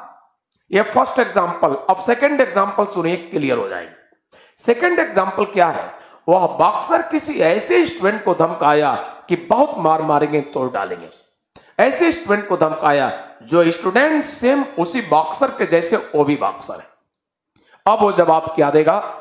जिस बाह को हिला रहे हो कि मार देंगे, तोड़ देंगे, अभी मैं उस बाह को ही तोड़ दूंगा। जरा आप लोग सोचिए, विवाद होगा कि नहीं? अब वो स्टूडेंट क्या बोलेगा जिसने धमकाया था? हिम्मत है तो तोड़ के दिखा। हिम्मत है तभी तो बोला है। दोनों खड़े हो गए, डिस्प्यूट शुरू हो गया, विवाद हो गया। तो इस प्रकार से सेकंड वाले केस में, सेकंड एग्जांपल में डिस्प्यूट क्यों हुआ? उसका कारण है दोनों के पास पावर है। और फर्स्ट वाले एग्जांपल में डिस्प्यूट क्यों नहीं हुआ? उसका कारण है एक पक्ष बिल्कुल पावरलेस है, हैंडीकैप, अपाहिज है। तो आप लोग बताइए, फर्स्ट वाला एग्जांपल मनी बिल के केस में लोकसभा राज्यसभा के बिटवीन एग्जांपल सुटेबल है या सेकंड वाला एग्जांपल? बोलिएगा। मनी बिल के केस में दोनों हाउसेस के बिटवीन कौन सा एग्जांपल सुटेबल है? अब आप लोग अपना विचार दीजिए। निशांत, रमेश, सुधीर, जल्दी आप लोगों का विचार जानना चाहूंगा। एग्जांपल सुन चुके। मनी बिल और फाइनेंस, मनी बिल के केस में हाउस, लोकसभा एंड राज्यसभा, कौन सा दोनों के बिटवीन सुटेबल एग्जांपल है? फर्स्ट या सेकेंड? फर्स्ट वाला विक्रम का जवाब है। और कोई जवाब दीजिए। सुधीर का जवाब है सेकेंड वाला। ठीक है, सुधीर। और कोई? ऐतिंदर का जवाब है फर्स्ट वाला। ठीक है, सौरभ का जवाब भी फर्स्ट वाला। ठीक है, और लोग जवाब दीजिए। निशांत सेकंड वाला। देखिए, निशांत और एक लोग और सेकंड वाला जवाब दिए हैं। मुझे लगता है कुछ ऐसे स्टूडेंट हैं जो ध्यान से नहीं सुनते हैं। सही जवाब होगा फर्स्ट वाला। फिर से मैं सुना रहा हूं। फर्स्ट एग्जांपल में मैंने बोला है कि क्लासमेट कोई है, क्लास का स्टूडेंट है, कोई बॉक्सर, उसने धमकाया किसी स्टूडेंट को कि बहुत मार मारेंगे, हाथ हिला हिला कर बोला, लेकिन जिसको धमकाया कि बहुत मार मारेंगे वो व्यक्ति रियली हैंडीकैप अपाहिज है। उसने रिक्वेस्टली बोला कि भैया क्या मारोगे, हम तो ऐसे ही मारे पड़े, ईश्वर मार डाला। और एहसान भी सुनाया कि आप ही लोगों का एहसान है कि जो लेक्चर हॉल में आते हैं, व्हील चेयर से उठा के आप ही लोग यहां बैठाते हैं, एहसान भी बताया। उस बॉक्सर ने तुरंत सॉरी, गलती मान लिया कि हम आपको समझे नहीं, गलती से बोल दिए। अब समझ गए, विवाद ही नहीं पड़ा। और सेकंड वाले में मैंने बोला था वह बॉक्सर किसी एक्स को धमकाया जो सेम उसी के जैसे बॉक्सर है, इसलिए कोई समझौता नहीं, मारपीट शुरू हो जाएगा। तो यहां पर जो एक हाउस है वो अपाहिज टाइप का, मनी बिल के केस में अपाहिज टाइप का, वीक है, कमजोर है, और वो कौन है, राज्यसभा। इसलिए कहा जाएगा कि फर्स्ट एग्जाम्पल मनी बिल के केस में राज्यसभा और लोकसभा के बिटवीन जो परिस्थितियां हैं उसके लिए सुटेबल है। अब समझ गए होंगे। तो सही जवाब फर्स्ट वाला, मैक्सिमम स्टूडेंट जवाब दिए हैं, लेकिन कुछ लोग ध्यान से नहीं सुने हैं। कॉन्सेंट्रेट होइए, ध्यान से सुनिए, तो ऐसे जवाब आप नहीं देंगे। लेकिन खुशी इस बात का है कि समझे काफी लोग हैं, फर्स्ट वाला जवाब मैक्सिमम लोग दिए। आइए देखा जाए अब इस प्रकार से क्या होगा। यहां पर ज्वाइंट सीटिंग की रिक्वायरमेंट जरूरत नहीं है क्योंकि डिस्प्यूट के चांसेज नहीं, और इस प्रकार से प्रेसिडेंट के पास जाएगा तो प्रेसिडेंट बाउंडेड है, सिग्नेचर करेंगे। मैंने अभी कुछ देर पहले बताया कि फाइनेंस बिल के केस में प्रेसिडेंट को वीटो पावर है, ऑर्डिनरी बिल के केस में भी प्रेसिडेंट को वीटो पावर है। बट प्रेसिडेंट पढ़ाते वक्त मैं बता चुका हूं कि president can not use. Sir कैसे पता चलेगा कोई बिल मनी बिल है? ठीक है निशान, अभी तो मैंने पहचान बताया है, मैंने पहचान बताया है निशान कि किसी भी फाइनेंस बिल पर जब स्पीकर लिखेंगे this is money bill, certified प्रमाणित हो गया। कोई भी मॉनेटरी से संबंधित बिल है, लोकसभा के स्पीकर ने अगर लिख दिया this is money bill, signature कर दिए, उस डेट से अब वो फाइनेंस बिल नहीं रहा, सामान्य मॉनेटरी मैटर नहीं रहा, वो क्या हो गया, मनी बिल। ये पहचान है, समझ गए निशान? तो यही पहचान है। और एसएससी कमीशन आपसे पूछ भी चुका है कि मनी बिल सर्टिफाई करने, प्रमाणित करने का पावर किसको है? जवाब क्या होगा, स्पीकर ऑफ लोकसभा। निशान तभी भी कोई टेंशन है या समझ गए? अगर समझ गए हो तो अपने कमेंट दीजिएगा, न समझे हो वो भी दीजिएगा, और जल्दी अपने विचार दीजिए ताकि मैं आगे आपको क्लियर करूं। अच्छा ध्यान दीजिए, स्पीकर को कैसे पता चलेगा, ये क्वेश्चन ही नहीं रहा निशान, आप समझने का प्रयास नहीं कर रहे हैं। मैंने ये कहा कि कोई भी फाइनेंशियल मैटर है, अगर वो सिग्नेचर कर दिया और लिख दिया दिस इज मनी बिल, कोई भी फाइनेंशियल मैटर, ये पता चलने की बात ही नहीं है। फाइनेंशियल मैटर, फाइनेंशियल बिल कौन है, ये अभी कुछ देर पहले बताया हूं। तो निशांत या तो सुने नहीं है, मैं फाइनेंस बिल पढ़ाने के बाद मनी बिल पढ़ा रहा हूं, और उस समय मैंने बताया कि कोई भी बिल जिसमें धन रखने, कहां रखना, कॉन्सुलेट फंड, या उसमें से धन निकालना, समझ गए होंगे, टैक्स घटाना, टैक्स बढ़ाना, टैक्स समाप्त करना, इनसे रिलेटेड कोई मैटर है तो उस बिल को कहेंगे फाइनेंस बिल। क्लियर? और अभी मैंने बताया किसी भी फाइनेंस बिल पर जब स्पीकर लिखेंगे दिस इज मनी बिल या धन विधेयक है, हो गया मनी बिल। क्लियर? निशांत अगर समझ चुके हो या ना समझे हो अपनी प्रतिक्रिया जल्दी दीजिए, फिर मैं आपको समझू समझे या नहीं, जल्दी दीजिए निशांत। बहुत सिंपली और बहुत स्लोली चल रहा हूं क्लियर बताते हुए, इसका मतलब आप कॉन्सेंट्रेट नहीं थे, ध्यान नहीं दिए। समझ गए होंगे निशांत? कोई टेंशन किसी को? बिक्की का भी विचार देख लें। बिक्की क्या लिख रहे हैं, सर कोई स्टैंडर्ड होगा? ध्यान दीजिए, स्टैंडर्ड। बिक्की आप भी समझ लीजिए। देखिए आप सबसे पहले ये जानिए आज जो स्पीकर हुए हैं किनके कृपा से हुए? बिक्की आप सीधे से कहेंगे प्रधानमंत्री। तो प्रधानमंत्री जो एक नेता के रूप में बीजेपी का जीत नहीं, नरेंद्र मोदी का जीत हुआ है। और प्रधानमंत्री जिस किसी व्यवस्था को चाहे, जिस किसी बिल को चाहे, कोई फाइनेंस बिल को मनी बिल बनाना, तो उनका एक संकेत इंटरनली होगा। क्या स्पीकर टाल देंगे? आपका जवाब होगा बिल्कुल नहीं। बोलिए टालेंगे? नहीं। आज जो स्पीकर हैं वो जानते हैं कि नरेंद्र मोदी हमसे असंतुष्ट होंगे तो हमारी स्पीकर पोस्ट छुट्टी हो जाएगी, तो इसलिए, और बीजेपी के ही हैं तो क्यों गद्दारी करेंगे पार्टी के साथ? तो जो भी गवर्नमेंट चाहती है किसी बिल को मनी बिल बनाना, गवर्नमेंट चाहती है, तो ऐसे परिस्थिति में क्या होगा? ऐसे परिस्थिति में क्या होगा? गवर्नमेंट चाहती है तो ऐसे परिस्थिति में गवर्नमेंट का इंडिकेशन संकेत होगा और स्पीकर ऐसा लिख देंगे। क्लियर समझ गए? ग्राउंड इंटरनली है, बट फॉर्मल ग्राउंड अगर कहा जाए तो यही होगा, किसी भी फाइनेंस बिल पर स्पीकर लिखेंगे मनी बिल, हो गया मनी बिल।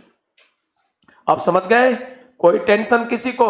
तो गवर्नमेंट कोई भी हो, गवर्नमेंट मान लीजिए गवर्नमेंट कांग्रेस की हो, गवर्नमेंट बीजेपी की हो, कोई भी गवर्नमेंट हो, आप जानते होंगे आधार कार्ड का भी काफी विरोध हुआ, उसको मोदी गवर्नमेंट ने मनी बिल लाना चाहिए। क्यों लाना चाहिए? क्योंकि मनी बिल में सुनिश्चित हो जाता है कि पास होगा। राज्यसभा मनी बिल में पावरलेस होता है, तो निश्चित रूप से पास करना उद्देश्य था मोदी सरकार का, तो उसको मनी बिल का रूप दिया, धन विधेयक का रूप दिया। जाहिर सी बात है सरकार का संकेत होगा कि मनी बिल का रूप दिया, और उस समय स्पीकर सुमित्रा महाजन जी थी, उन्होंने सिग्नेचर कर दिया, मनी बिल का रूप हो गया। तो कोई भी इस तरह के बिल को अगर चाहती है निश्चित रूप से पास कर देना गवर्नमेंट, और फाइनेंशियल मैटर है तो उसका मनी बिल रूप दे सकती है। इसलिए अपोजिशन आपने देखा कांग्रेस वगैरह काफी विरोध किए, लेकिन कांग्रेस का विरोध करना वाजिब नहीं था। इस तरह के अत्याचारपूर्ण व्यवस्था जन्म कांग्रेस से दिया है, और कई बार इनसे ज्यादा वो कर चुका है। तुम खुद ऐसा कई बार किए हो तो आज आरोप लगाने लायक नहीं हो। अब समझ गए? तो इस तरह से व्यवस्था है मनी बिल के लिए। कितने लोगों को अभी भी दिक्कत है?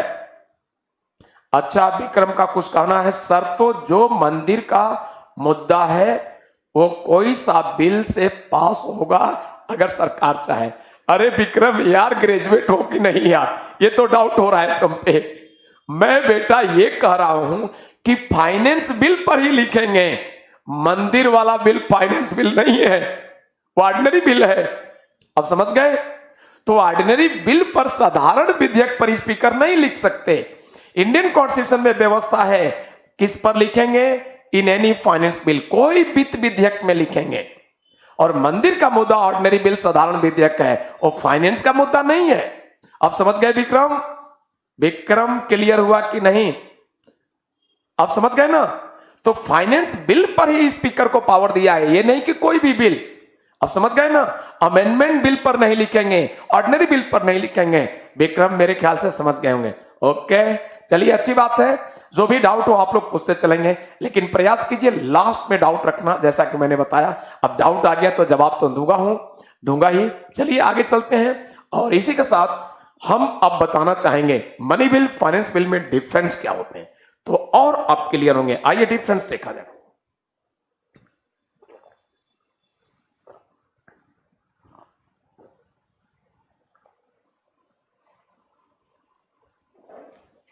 ठीक है,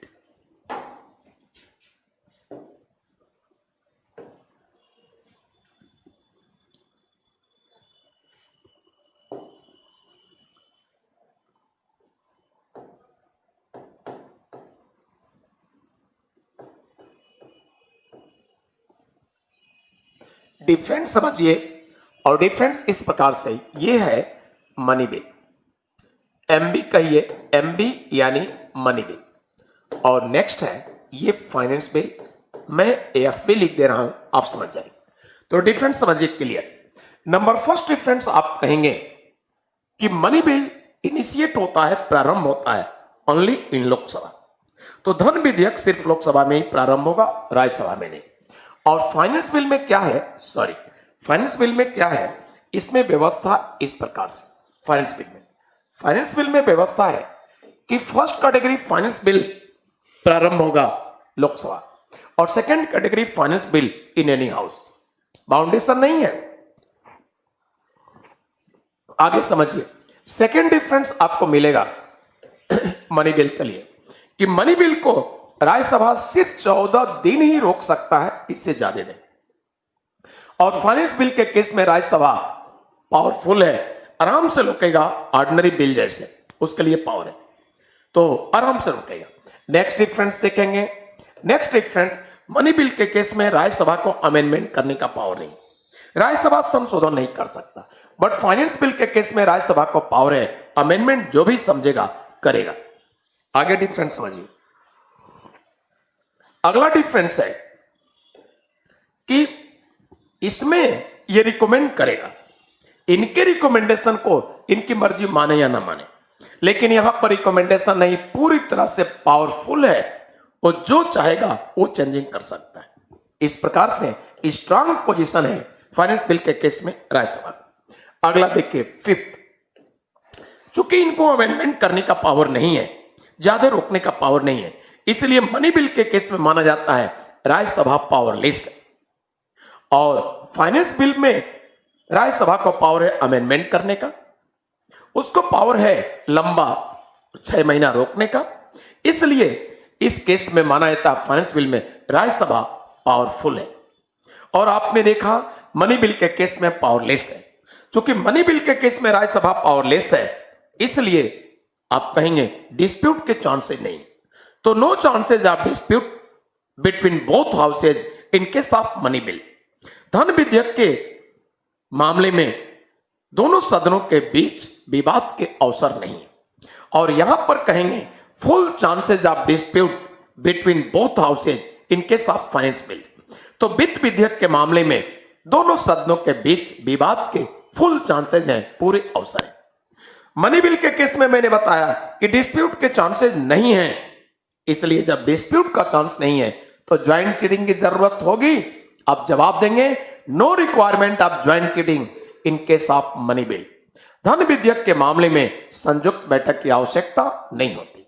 आप लोग बताइए, अगर आप लोगों को हेडेक नहीं होता है तब भी क्या बार बार डिस्प्रिन खाएंगे? अब जवाब यही देंगे, बिल्कुल नहीं। तो यहां पर डिस्प्यूट का चांस ही नहीं है, इसलिए कोई उपचार, कोई रेमेडी की जरूरत नहीं। उपचार का मतलब ज्वाइंट सीटिंग, जरूरत नहीं है। और यहां पर जरूरत है क्योंकि डिस्प्यूट के फुल चांसेस है।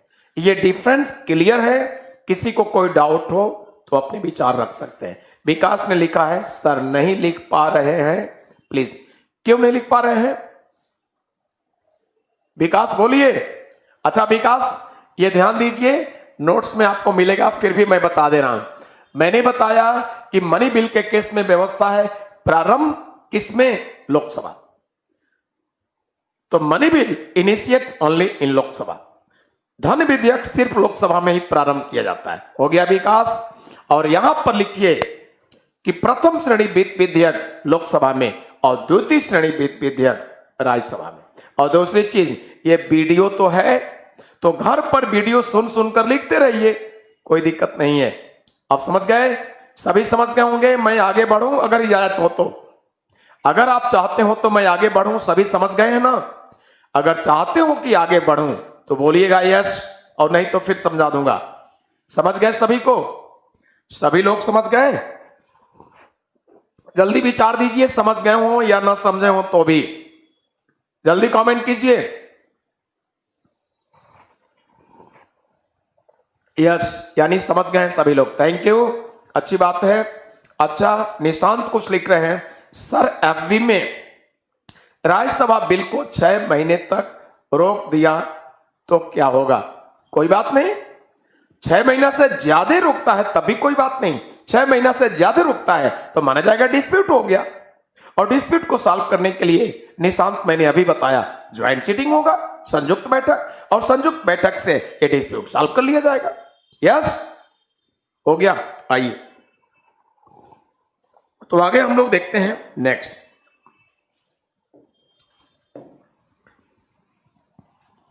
तो डिफरेंस भी हो गया।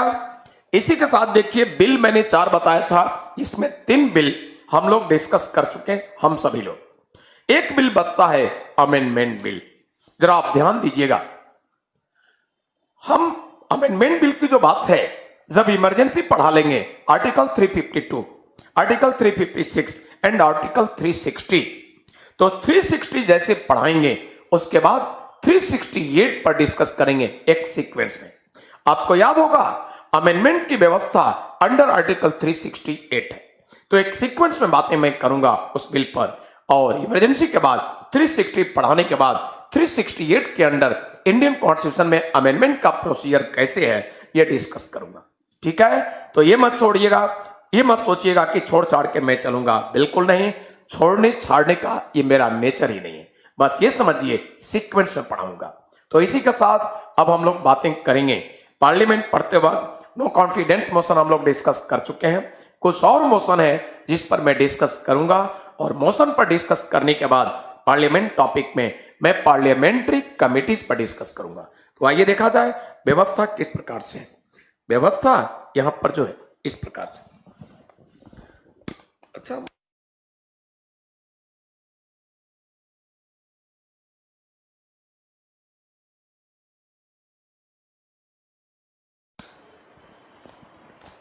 तो इस प्रकार से मैं चल रहा हूं कुछ मोशन से संबंधित।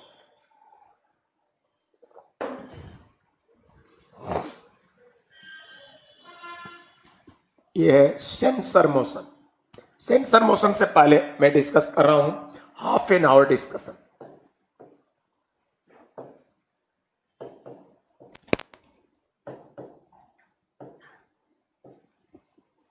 Half an hour discussion.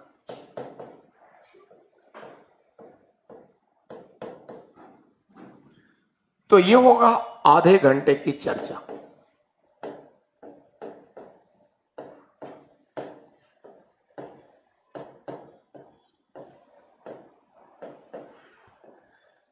Parliament में जो मोशन है, मोशन से रिलेटेड क्वेश्चन होते हैं जो बड़े महत्वपूर्ण है, इन सारे मोशन पर मैं डिस्कस करूंगा। तो आपने देखा हाफ एन आवर डिस्कशन, आधे घंटे की चर्चा। आइए देखा जाए हाफ एन आवर डिस्कशन क्या होते हैं।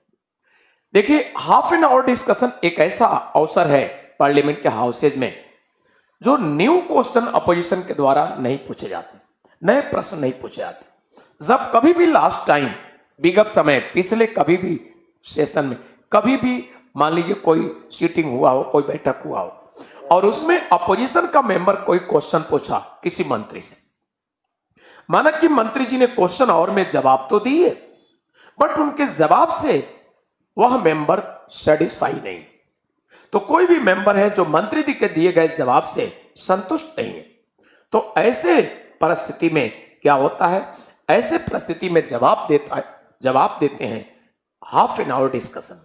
हाफ एन आवर डिस्कशन क्या है समझिएगा। हाफ एन आवर डिस्कशन एक ऐसा अवसर है जो 3 days बिफोर परमिशन लेने होते हैं। तो जब भी हाफ एन आवर लाना चाहते हैं मोशन, उससे 3 दिन पहले ये हाउस के हेड से मेंबर सूचना देकर परमिशन लें, और रिलेटेड डे को जिस डेट के लिए परमिशन लिए हैं, अब रिलेटेड मिनिस्टर खड़ा होकर उसका जवाब देंगे। तो जो भी क्वेश्चन पूछ रहा हाफ एन आवर डिस्कशन में इस मेंबर ने परमिशन लिया है, वो न्यू क्वेश्चन नहीं पूछ सकेगा। यानी लास्ट टाइम जो क्वेश्चन आवर में मंत्री जी ने जवाब दिया है और जिससे अनसेटिस्फाई हैं, उन्हीं से रिलेटेड बातें करेगा, उन्हीं से रिलेटेड क्वेश्चन पूछेगा, न्यू क्वेश्चन नहीं। और इस तरह से मंत्री जी जवाब देंगे। ध्यान दीजिएगा, करोड़ों पब्लिक के सामने यह जवाब जाता है टीवी के द्वारा, चैनल के द्वारा, अर्थात मंत्री जी भी इसका फायदा नुकसान क्या है, आपके संविधान में हाफ एन आवर डिस्कशन पर आप एसएसपी दे रहे हैं, इंटरव्यू दे रहे हैं, या सीडीएस का एग्जाम जो होता है, आईएसपीटी का एग्जाम होता है, उसमें भी सेंटेंस देकर पूछता है, इसका इंपॉर्टेंस। तो मैं आपको समीक्षा विचार सुना रहा हूं, इसके इंपॉर्टेंस क्या है। इसका इंपॉर्टेंस हमारे संविधान में यह है कि कोई भी मंत्री भविष्य में क्वेश्चन और में जवाब देगा तो कंप्लीट जवाब देने का प्रयास करेगा क्लियरली, ताकि भविष्य में हाफ एन आवर आने का चांस ना हो। क्योंकि कोई भी मेंबर जब आधा अधूरा होगा, अनसेटिस्फाई होगा, तो लाएगा ही, दोबारा उनकी खिंचाई होगी, और दोबारा करोड़ों पब्लिक के सामने मंत्री जी की कमी मैसेज जाएगा कि मंत्री जी ने क्लियरली जवाब नहीं दिया। समझ गए होंगे? तो इस तरह से मंत्री अवेयर होंगे। नेक्स्ट, जो बातें छूटा है वो जनता फिर समझ रही है। नेक्स्ट, इससे रिस्पॉन्सिबिलिटी बढ़ेगी। और नेक्स्ट, इसके द्वारा यह भी है कि इसके द्वारा आधे घंटे की चर्चा जो है, जो जवाब दिए हैं उन्हीं से संबंधित न्यू क्वेश्चन नहीं। तो कोई भी मंत्री फ्यूचर में जब जवाब देगा तो यह सोच समझकर कितना क्लियर, इतना डिटेल, इतना संभव तरीका हम अपनाएं कि सब सेटिस्फाई प्रयास करेगा। तो इन व्यवस्था से लगता है कि गवर्नमेंट मिनिस्टर की रिस्पॉन्सिबिलिटी पब्लिक के प्रति ज्यादा बढ़ जाती है।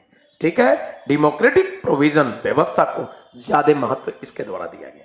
और आइए हाफ एन आवर डिस्कशन के बाद हम लोग नेक्स्ट डिस्कशन की बात करते हैं, और नेक्स्ट डिस्कशन इस प्रकार से होगा। तो नेक्स्ट होगा डिस्कशन इस प्रकार से। और ये होगा सेंसर मोशन।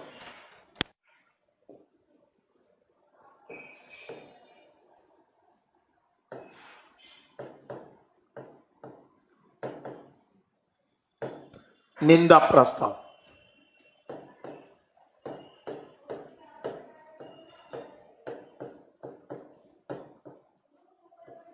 सेंसर मोशन निंदा प्रस्ताव समझिएगा। सेंसर मोशन निंदा प्रस्ताव एक ऐसा प्रस्ताव है जो मैं आपको नो कॉन्फिडेंस मोशन पढ़ा चुका हूं, देख लीजिएगा। फिर से नो कॉन्फिडेंस मोशन को बता दूं तो कंपेयर करके आपको समझने में आसानी होगा। नो कॉन्फिडेंस मोशन एक ऐसा मोशन है जो अपोजिशन का कोई मेंबर लाता है गवर्नमेंट के अगेंस्ट, बट ये नहीं कि कोई भी हाउस का मेंबर, लोकसभा का मेंबर होना चाहिए। लोकसभा में ही नो कॉन्फिडेंस आता है। क्यों? कारण समझिए। कारण यह है नो कॉन्फिडेंस के लिए, कारण यह है government, central government responsible to house of people. केंद्र की सरकार लोकसभा के प्रति उत्तरदायी होती है, इसलिए आपके कॉन्स्टिट्यूशन में यह अधिकार, पावर दिया गया है लोकसभा के मेंबर को।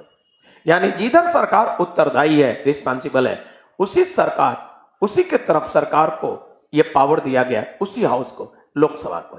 तो सरकार गिराना हो, सरकार में कमियां हैं, कमियां क्या है? मेजॉरिटी की कमी। तो जब कभी भी अपोजिशन को ऐसा लगता हो कि सरकार के पॉलिसीज, नीतियां डिफेक्टेड, दोषपूर्ण है और सरकार बहुमत खोने की स्थिति में, तो ऐसे परिस्थिति में अपोजिशन का कोई मेंबर ये नो कॉन्फिडेंस लाना चाहेगा। और नो कॉन्फिडेंस के लिए व्यवस्था क्या है उसको समझिए। नो कॉन्फिडेंस के लिए व्यवस्था है लाने के लिए कि कोई भी मेंबर जब नो कॉन्फिडेंस लेना चाहता है तो उसी दिन को मॉर्निंग 10 AM पर सूचना देगा, किसको? हाउस के हेड को। और ऑफिशियली यह सूचना लोकसभा के जनरल सेक्रेटरी को भी मिल जाएगा, महासचिव को भी। और इस प्रकार से आप सभी लोग जानते हैं 11 AM पर सीटिंग होता है किसका? हाउसेस का। तो जैसे चेयर अटेंड करेंगे 11 AM पर स्पीकर, उनको 1 घंटे पहले सूचना मिल चुका है, इसलिए स्पीकर चेयर अटेंड करते ही क्या करेंगे? तुरंत खड़ा होकर के और नो कॉन्फिडेंस की बातें वो कैसे करेंगे? क्योंकि जैसे चेयर अटेंड किया स्पीकर तुरंत ऑर्डर करेगा, जो भी नो कॉन्फिडेंस मोशन मेंबर लाना चाहते हैं वो अपने प्लेस स्थान पर खड़े हो जाए। 1 घंटे पहले वो सूचना दे चुका है, इसलिए स्पीकर ने ऐसा ऑर्डर किया, वो मेंबर खड़ा हो गया। जब खड़ा हो गया तो स्पीकर अगेन ऑर्डर करेंगे, जो भी इनके फेवर में है, यानी नो कॉन्फिडेंस के फेवर में है, वो अपने प्लेस स्थान पर खड़ा हो जाए। समझ गए होंगे? तो ये विक्रम क्या बोल रहे हैं? एयर नाते में मनी बिल के बाद नो कॉन्फिडेंस मोशन दिया है। आप आगे ये क्या लिख रहे हैं? क्या है विक्रम? जरा क्लियर कीजिए अपनी बातें, बोलिए। आपने लिखा है AIR, एयर नाते में। नाटे में क्या है? नेट में। मनी बिल के बाद नो कॉन्फिडेंस मोशन दिया है। आप विक्रम भाई, विक्रम जरा ये बताओ क्या दिया है नेट में? खुल के बोलो, जल्दी बोलो भाई, जल्दी बोलो, क्लास रुका है। बहुत दिमाग में कचड़े ओचड़े होते हैं आप लोगों के, और मैं सुबह से शाम तक कचड़े साफ करता हूं, तो क्लियर बोलिए क्या कचड़े हैं, साफ करके जाऊं आपकी भी। विक्रम बोलिए, आप क्या लिखे हैं विक्रम? सारी मनी बिल के बाद नोट में नो कॉन्फिडेंस बिल दिया है। अच्छा, तो दिक्कत क्या है विक्रम? जल्दी बोलो, दिक्कत तुमको, दिक्कत क्या हो गया? जल्दी बोलो विक्रम, जल्दी अपनी दिक्कत बोलो, विलंब मत करो, क्लास रुका है तुम्हारे कारण से। जल्दी अपनी रिएक्शन दो, विक्रम रुके हैं, जल्दी बोलो भाई। विक्रम अपना जल्दी रिएक्शन दो, अगर रिएक्शन नहीं देते हो तो मैं समझूंगा कि फालतू स्टूडेंट हो। आ गया रिएक्शन, सुनो रिएक्शन तुम्हारा, पढ़ लो। यह पढ़ लेते फिर उसे पढ़ते। अगला रिएक्शन क्या है? यह बोले हैं। तो यार ये बताओ दिक्कत क्या है, मैं ये जानना चाहता हूं। जल्दी बोलो, दिक्कत अपना जल्दी। क्या जो मैंने बताया समझ में नहीं आया? क्या मैंने गलत बताया? जल्दी बोलो विक्रम, जल्दी बोलो। डिस्टर्बिंग लग रहे हो तुम तो हमें डिस्टर्बिंग नहीं चाहिए। हमारे सामने हजारों स्टूडेंट है, उनकी कैरियर है। जल्दी बोलो बेटा विक्रम, जल्दी बोलो। क्या बोल रहे हो सर? नोट बनाने में। अच्छा विक्रम, सबसे पहले यह समझ लो, अपने दिमाग के सारे कबाड़े आज धुल लो। विकिपीडिया पर, नेट पर आए दिन मैं गलतियां साफ करवाता हूं। और विक्रम, मेरा कद मत नापो, मेरा इस पर रिसर्च है, मेरे बहुत पुरस्कार मिले हैं। और नेट वाले जो मैटर देने वाले हैं उनकी औकात नहीं है, चैलेंज कर देता हूं। और मार्केट में जो बड़े राइटर हैं उनकी गलतियां भी मैं नोट रखा हूं। और ध्यान दियो, हर तरीके में अपनाता हूं तुम्हारे आसानी से समझने के लिए। अभी देखा मैंने, मैक्सिमम टीचर होते हैं कि पहले मनी बिल पढ़ाते हैं आर्टिकल सीक्वेंस में, स्टूडेंट नहीं समझ पाते हैं। क्यों? क्योंकि टीचर बताएगा कि फाइनेंस बिल को सर्टिफाई किया गया, मनी बिल हुआ, और स्टूडेंट जानता ही नहीं कि फाइनेंस बिल क्या होता है। मैंने क्या कहा? पहले पढ़ना चाहिए money bill, finance bill. Finance bill समझ गया तो मनी बिल इजीली समझेगा। समझा विक्रम? नेट में नहीं मिलेगा, कोई टीचर नहीं कराता है, मैं कराता हूं। तो कोई नेट वाले की औकात नहीं है। नेट पर मैटर कौन देता है? तुम्हारे जैसे कूड़ा कचरा। विकिपीडिया पर ऐसे ऐसे मैटर आते हैं, सारी करके सुधारते हैं। और यहां बहुत आईएएस में बनाया हूं, इस सब्जेक्ट पर मेरा रिसर्च है और इंटरनेशनल लेवल सेमिनार भी ज्वाइन किया हूं। अब समझ गए? तो नेट वाले की औकात नहीं है। मैं एसआई में भी सोच लो 35-35 क्वेश्चन पूछते हैं, हर बार स्टूडेंट का जवाब आता है कि एक भी आपके नोट से बाहर नहीं पूछा। सीडीएस एग्जाम हुआ, 15 क्वेश्चन क्वालिटी के सारे 15 हमारे पढ़ाए गए। नेट वाले की औकात नहीं है। और नेट ही तुमको सब कुछ दे देता है, तो हमारे यहां तुमको आने की जरूरत क्यों पड़ी? पहले ये बताओ। मैं नेट्स के अनुसार चलूंगा? नेट्स में तो आए दिन गलतियां हैं। राइटर कितने हैं जो गलतियां रखे हैं? और मैं तो सीधे बोल देता हूं, जिस दिन कोई राइटर 3-5 किया, मैं सीधे पीआईएल डालूंगा, जेल में डलवाऊंगा। हमारे अगेंस्ट तो कोई डाल सके? सुप्रीम कोर्ट के सामने भी इतनी एविडेंस के साथ बोलूंगा, हमारी बात मानेंगे। तो तुम नेट से पढ़वा रहे हो हमको, नेट के अनुसार मैं पढ़ाऊं, हमेशा कंफ्यूजन रहोगे। तुमको अच्छे से समझा सकूं इसलिए आर्टिकल 110 न पढ़ा के पहले 117 पढ़ा। क्यों? फाइनेंस बिल नहीं जानते हो, उसी को तो मनी बिल बनाया जाता है। जिसको मनी बिल बनाया जाता है वही पहले नहीं जानते हो। बहुत टीचर पढ़ाते हैं, कंफ्यूज रहते हो। मेरा तरीका क्या है? क्लियर करना। तो सिर्फ एक विक्रम जैसे स्टूडेंट, बाकी सभी समझ रहे हैं। कितने स्टूडेंट को दिक्कत हुआ हमारे पढ़ाने में? अपनी कमेंट दीजिए। अगर समझ में आ रहा है तो यस, नहीं समझ में आ रहा है तो नो। जल्दी कमेंट दीजिए तो मैं समझ सकूं कि अकेला विक्रम है डिस्टर्बिंग, की और कोई भी हमारे पढ़ाने का तरीका गलत है। अगर समझ में आ रहा हो तो यस, नहीं समझ में आ रहा हो तो नो। जल्दी आप लोग कमेंट दीजिए, जल्दी दीजिए विचार। आप लोगों के कमेंट का इंतजार मैं कर रहा हूं। अगर समझ में आ रहा हो तो यस।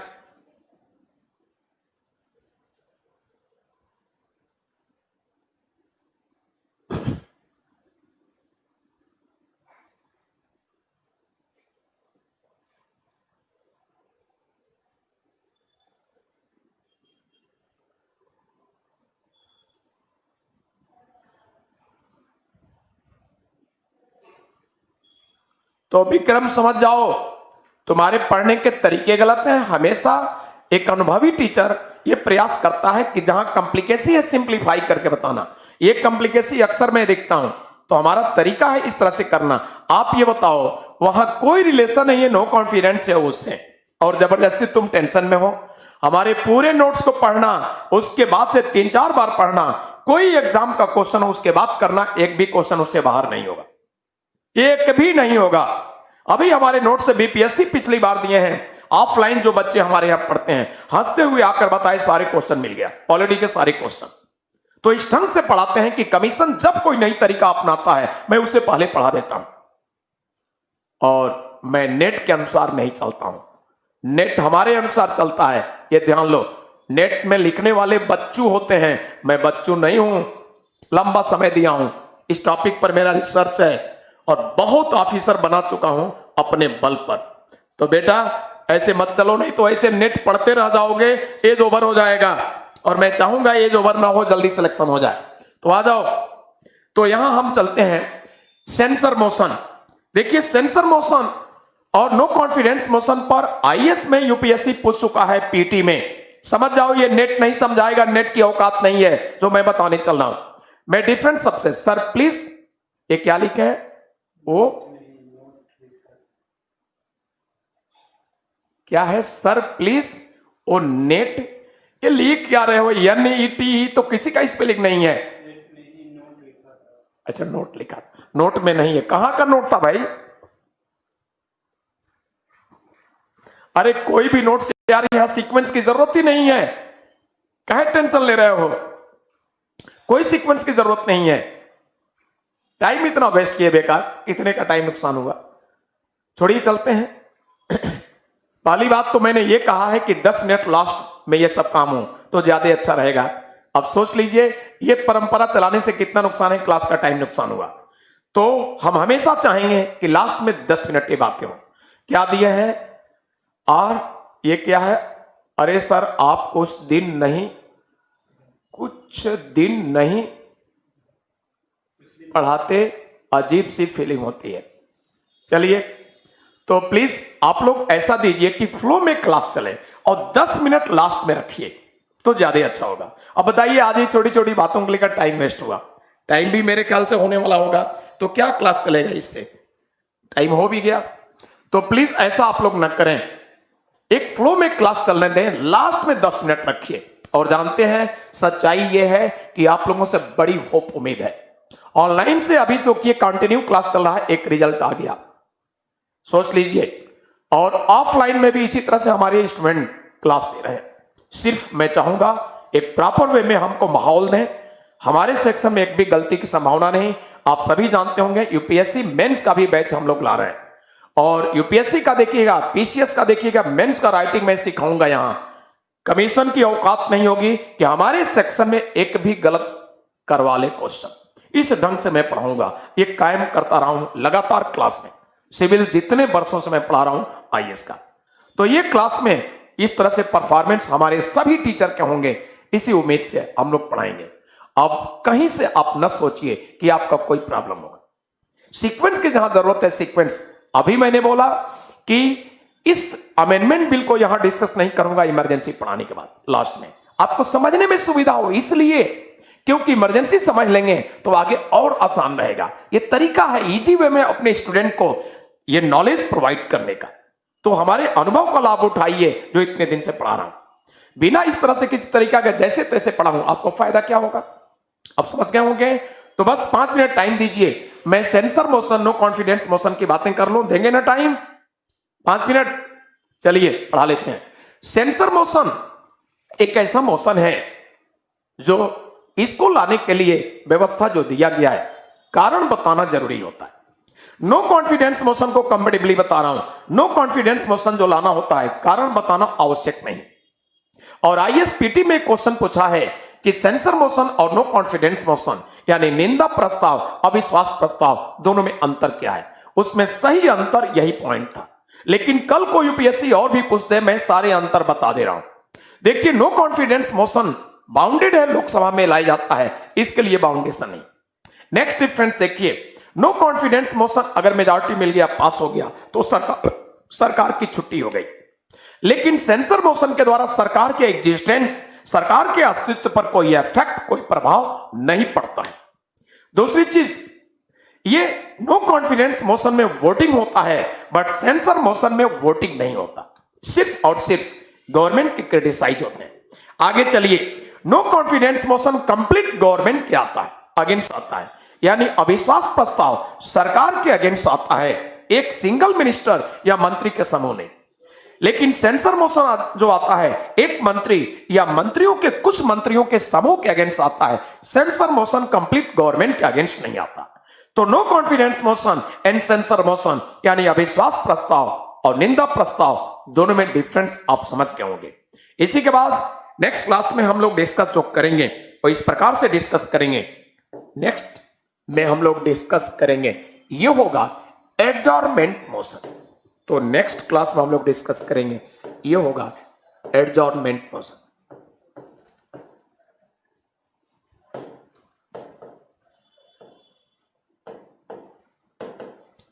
एडजॉर्नमेंट मोशन, काम रोको प्रस्ताव।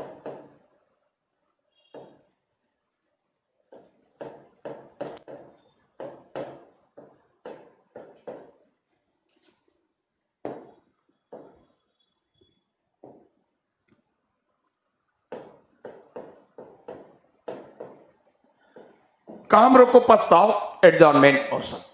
तो आज टाइम हो गया है। विकास जी का विचार मैं देख लूं। सर मैंने तो आपके ही नेम से एडमिशन ली। कोई बात नहीं विकास जी, आप समझिए कभी भी इस तरह का मैं विचार दूं तो ये कभी मत मानिएगा विकास जी कि हम आपको अन्यथा ले रहे हैं। हमेशा हमारा उद्देश्य होता है हमारे स्टूडेंट में कोई भी कमियां हैं उस कमियों को रिमूव करना, ताकि व्यक्तित्व में हमेशा निखार आवे। जहां कहीं कमियां बोलने में, क्वेश्चन पूछने में या आपका स्लो स्टडी चल रहा है, किसी तरह की कोई कमी, तो मेरा उद्देश्य है इंडिकेट करना, ताकि आपके पर्सनालिटी में प्रमोशन हो, आप इंप्रूव करें, एक दिन ऑफिसर बने। तो जो भी मैंने कहा है इसके लिए आप ऐसा मत समझिएगा कि मैं आपसे नाराज हूं, ऐसा कोई हमारा थिंकिंग है, बिल्कुल नहीं। मैं आपको एक सफल एक ऑफिसर बनते देखने में ही खुशी महसूस करूंगा, चाहे डांट के हो चाहे प्यार से हो। तो हमारी नाराजगी बिल्कुल नहीं रहती है। जानते हैं कारण क्या है विकास जी या निशांत, आप सभी लोग जान लीजिए, हमारा जीवन जो ये मिला है आप स्टूडेंट के द्वारा, ये भी लंबी कहानी है, कभी मैं बता दूंगा। स्टूडेंट ही जीवन दिया, नहीं तो मैं दुनिया से बाहर होता। तो इसलिए मैं समर्पित रहता हूं स्टूडेंट के लिए, और वह इमोशन को भावना ही होता है जो अपनापन प्यार में खर्रा खोटा बोल देता हूं। तो खर्रा खोटा बोलने का मतलब विकास जी, निशांत, आप सभी लोग ये मत मानिएगा कि नाराजगी, बिल्कुल नहीं, ऐसा मत सोचिएगा। तो और कोई प्रॉब्लम हो क्वेश्चन पूछ सकते हैं। कोई क्वेश्चन, क्लास हो चुका है, कोई डाउट, कोई क्वेश्चन किसी का हो पूछिए। विकास, निशांत, वसीम, अच्छा क्या पूछे हैं वसीम? हाफ एन आवर में कोई टाइम लेगा जवाब लेने वाला या देने वाला? ध्यान दीजिए, हाफ एन आवर डिस्कशन जो होता है वो चलता है शाम को 4 से 4:30, आधे घंटे। इसीलिए उसका नाम है आधे घंटे की चर्चा। और आधे घंटे ही चर्चा होगा, जैसे आधे घंटे कंप्लीट हुआ खत्म हो गई कहानी, इसीलिए नाम है आधे घंटा। तो स्वयं जो क्वेश्चन पूछना चाहता है वसीम जी, वो 3 दिन पहले सूचना देकर परमिशन लेगा। कैमरा देखना सही आ रहा है।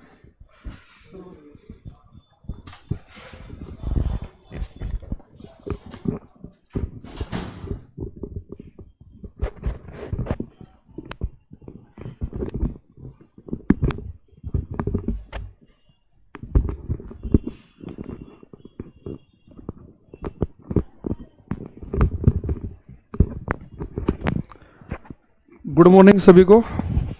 रंजन जी, दीपक, मिथिलेश, हीरा मोदी, पिंटू जी। अच्छा हाँ भाई, लाइव है अभी। साहू जी आप लाइव है, तो एक बार भाई मुझे बताना सही बच्चे कि आवाज़ आ रही है कि नहीं आ रही है। वॉइस के बारे में बताओ, और क्लास क्या स्टार्ट कर सकते हैं, वॉइस के बारे में जरूर बताएंगे एक बार, ठीक है? फिर क्लास स्टार्ट करता हूँ। पिंटू कुमार हेलो, ठीक है। विशाल hello. Chandan Kumar ji good morning. और भाई कैसे हैं सभी, ये बताओ पहले। कल मजा आया नहीं आया? मैडम के बर्थडे पे विश किया नहीं किया आपने? कल लाइव प्रोग्राम चल रहा था, या मिस कर दिया? मानिया जी को गुड मॉर्निंग, कुंदन जी को गुड मॉर्निंग, सभी गुड मॉर्निंग भाई, बहुत बहुत।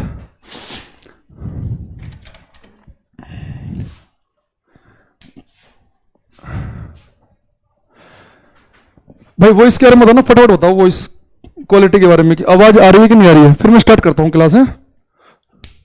राजेश राजक जी को गुड मॉर्निंग है सभी को। एक बार वॉइस बता दो भाई फटाफट। क्लास स्टार्ट हो रही है बस अभी।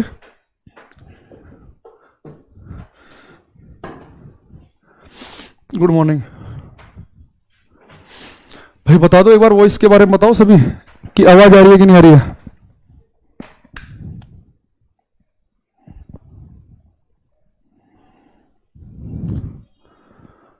वॉइस आ रही है कि नहीं आ रही है भाई?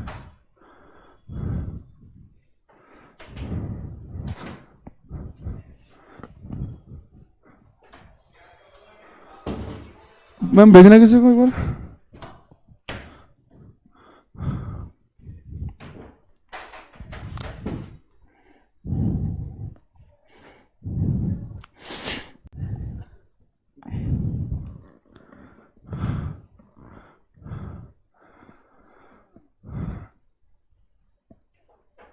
भाई क्लास होने वाली है, पता नहीं वो इसका क्या चल रहा है। बच्चों को चाहिए ना मैम, आंटी भेजना किसी को, उसे भेजने लड़के को, फोन पे लग गया हो तो क्लास अभी स्टार्ट नहीं हुई, भेजो उसे एक बार। लो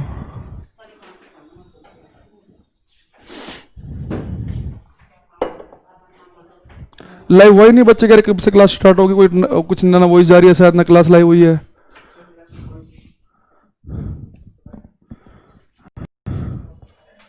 वीडियो नहीं चल रहा है, बच्चों का आ रहा है। एक बार पूरा ओके हो जाए ना भाई, तब जाओ ना क्लास से बाहर। बच्चे पूछ रहे कोई बताएगा, कोई बताएगा।